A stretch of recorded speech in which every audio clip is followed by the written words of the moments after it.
Okay lang.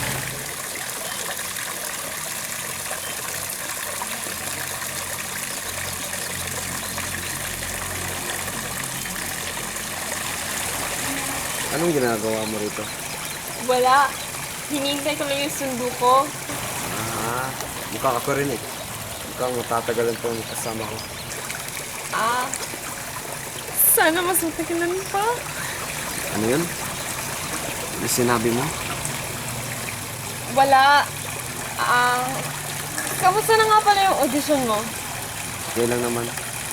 Ah, okay. Alam mo, sobrang inspired ako ngayon. Bakit naman? Kasi, Kasi... kasi, Kasi ano? kasi nakapag-decide ako mag-audition na din. Ah, sabay pala tayo. Kung sakali mo nag-qualify ka. Oo, sabay tayo. Mabuti. Ah, sige Martha. Mauna na ako. Ah, sige. Bye, Anton. Bye.